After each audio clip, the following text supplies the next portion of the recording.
Trindade é uma doutrina que tira a vida e inibe definitivamente a possibilidade do fiel com o Deus Criador dos céus e da terra.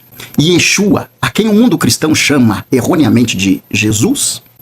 Agora, o que realmente tira a vida dentro do segmento judaico-messiânico atualmente é justamente a postura de lideranças judaicas messiânicas que são frouxas, que são coniventes justamente com as coisas que acontecem no Brasil, segmento judaico-messiânico, líderes judaico-messiânicos que flertam com a ortodoxia sem compreendê-la adequadamente, permitem que suas membresias flertem com essa ortodoxia. Shalom, meus amigos, sejam bem-vindos aqui ao canal Or Torá, Luz do Torá. Hoje eu decidi fazer esse vídeo comentando o conteúdo do Moré Eliezer, onde ele inicia com essa fala, como vocês conseguiram ver no vídeo, onde ele fala que a Trindade é uma doutrina que tira a vida e impede com que o fiel tenha um relacionamento, né, com o Criador.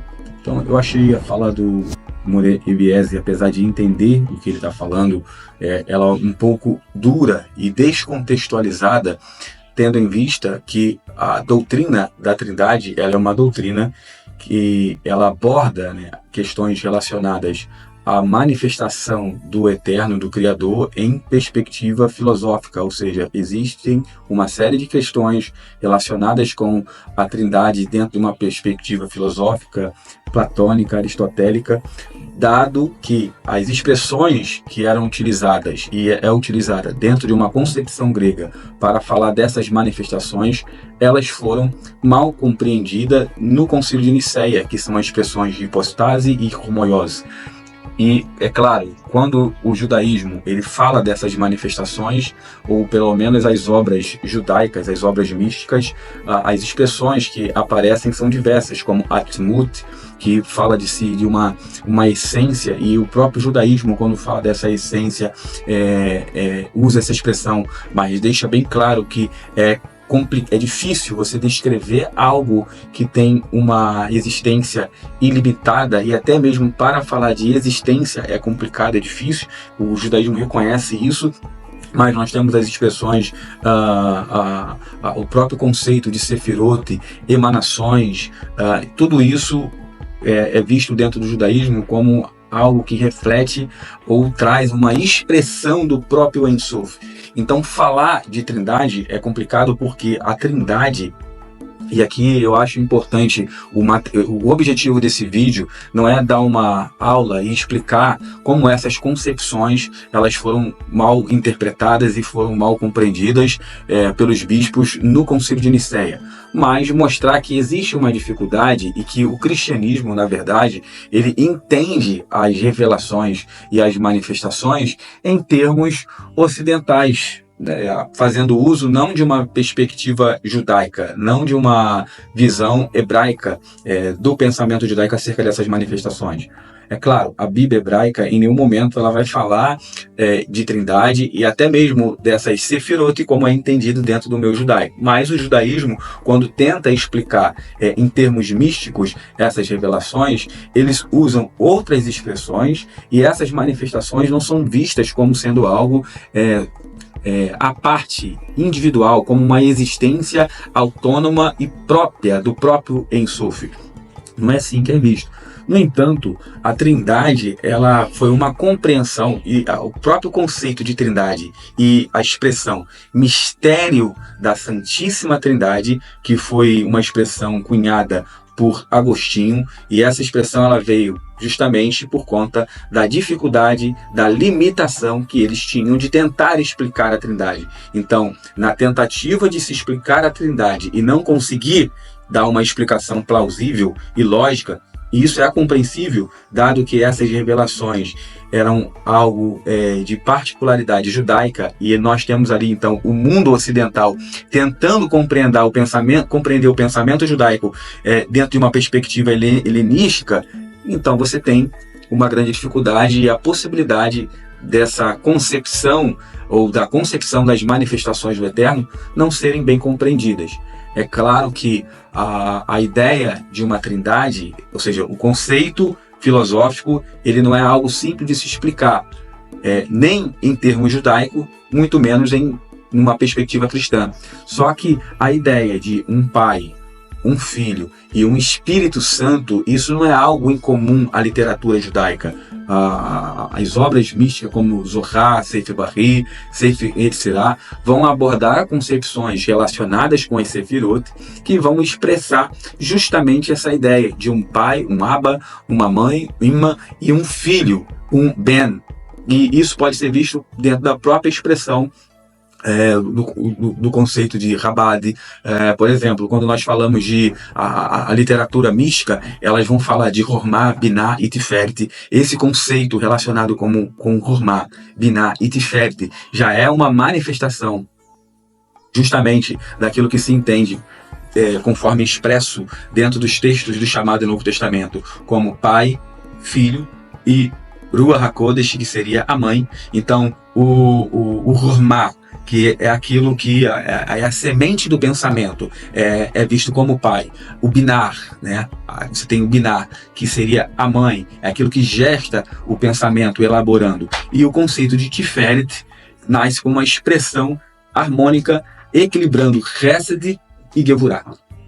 E o próprio Tiferet, que é uma junção harmoniosa de 7 sefirot emocionais, elas são vistas justamente como o chamado Zeir Anpin, que é a face pequena, a face curta, a face encurtada.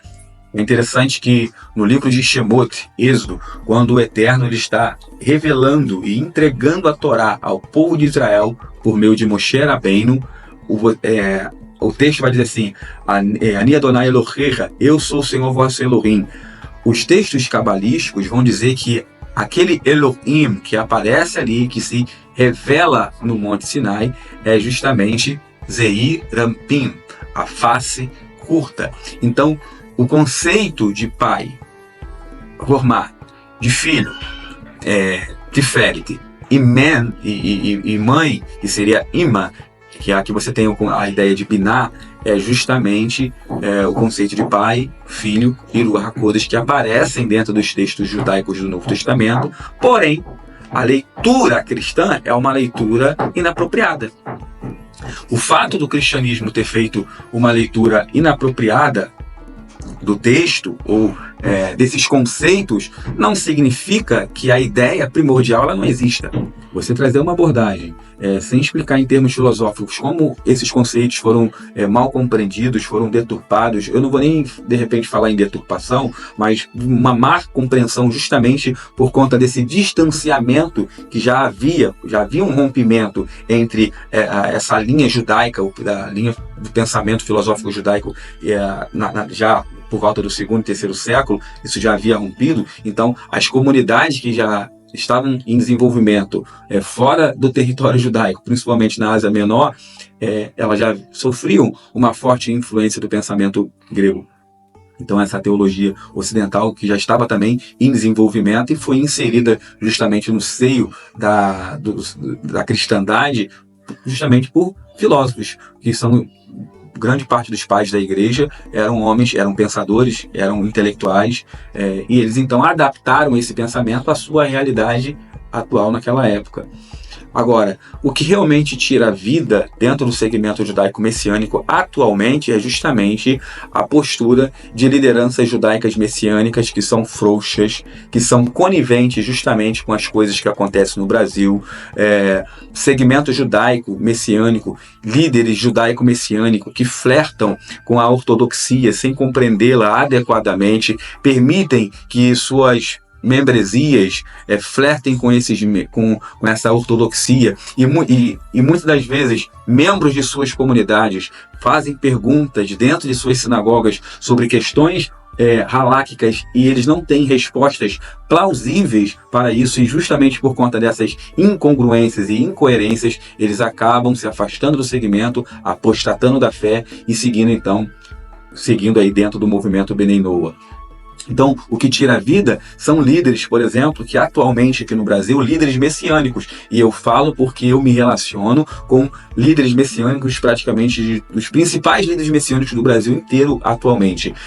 Líderes que têm aconselhado membros de sua comunidade que no processo de mudança, às vezes, de saída de cristianismo para o segmento judaico-messiânico. Eu não vou chamar isso de techuvá, isso para mim não é techuvá, mas nesse processo de mudança, né, saída de igreja para sinagoga ou comunidade judaica-messiânica, líderes têm orientado, muitas das vezes, homens e mulheres que às vezes têm o seu cônjuge ainda cristão, a separar, a abandonar sua família, a abandonar sua casa, quando na verdade nós vemos ensinos de Torá, de lideranças judaicas ortodoxas, ensinando, né, os homens da casa a honrar suas esposas, e você em contrapartida encontra líderes messiânicos ensinando os homens e as mulheres a abandonarem suas famílias e recomeçarem.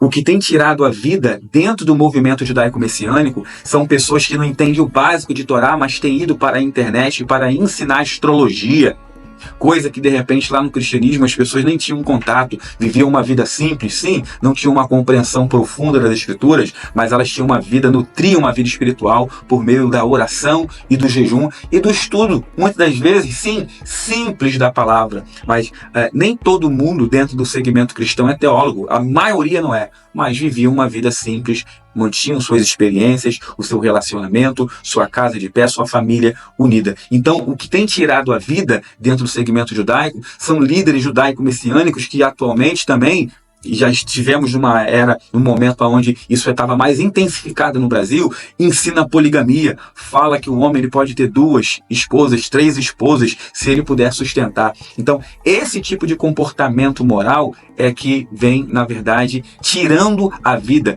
destruindo a vida de pessoas dentro do segmento. São vários problemas que acontecem dentro do meu segmento judaico-messiânico e eu vejo um silêncio total de líderes messiânicos em relação a isso. O que vem tirando a vida de pessoas dentro do segmento, e não é do segmento cristão, é dentro do segmento judaico-messiânico, de pessoas, é justamente os ataques que o messianismo sofre por parte de ortodoxos, por parte de Bnei Noah, e os líderes judaico-messiânicos são totalmente omissos, não entram na frente de suas comunidades, são citados por lideranças, por pessoas de expressão dentro da ortodoxia, inclusive são citados lá, e eles simplesmente fingem que não é com eles e que não veem. Então, são essas coisas que vêm tirando a vida de pessoas dentro do segmento e que vem tornando o segmento judaico-messiânico o movimento mais destrutivo no Brasil. Então, se você gostou desse vídeo, eu não estou aqui defendendo a Trindade. Eu entendo que existe uma dificuldade de comunicação e de compreensão. Por quê? Porque quando nós falamos dessas questões relacionadas à Trindade, o Ein Sof, as Kenumé, as Sefirot, isso é uma abordagem filosófica, é uma compreensão mística que é encontrada, não é nem encontrada dentro da Bíblia hebraica, ela é encontrada dentro de obras místicas e esotéricas no judaísmo. Então, não é defendendo, nós sabemos que a fé judaica é uma fé monoteísta, Shema Israel, Adonai Eloheinu Adonai Echad. O próprio Yeshua, ele vai firmar o Shema quando ele fala sobre o maior de todos os mandamentos, ele cita o texto de Devarim. Nós sabemos disso, só que a questão, ela não é simples, ela é educativa. Se você tem informação e você não divulga ela da forma como tem que divulgar, mas divulga algo na internet apenas para mexer no movimento e causar um caos dentro do segmento cristão, e sabendo que você vai impactar pessoas que não têm uma compreensão exata daquilo, existe um espírito de vaidade, onde muitos têm a necessidade de querer ser judeu. Então, a coisa não é tão simples assim. O judaísmo fala dessas revelações, dessas manifestações, sim, mas não em termos cristãos. Isso eu concordo. Agora, o cristianismo, ele deu a sua vestimenta, ele deu a sua roupagem a algo que já estava existente, que já existia. Isso não foi inventado do nada, não foi tirado do nada. Mas deixe a sua opinião, não só sobre a minha fala, mas sobre a fala também do Moré Eliezer. Eu espero que esse material chegue a ele. O material aqui, a minha abordagem, de maneira nenhuma, tem o objetivo de afrontá-lo, mas é um adendo aqui, aquilo que eu entendo que deve ser importante, que deve ser falado sobre o assunto. Caso você queira que nós venhamos a aprofundar o tema no nosso canal aqui no Orra Torá, você deixa aí nos comentários. Eu quero que aprofunde a abordagem e eu estarei voltando a falar sobre isso. Um forte abraço a todos vocês que ficaram conosco até aqui. Eu aguardo vocês no próximo vídeo aqui no canal Or HaTorah. Shalom, shalom.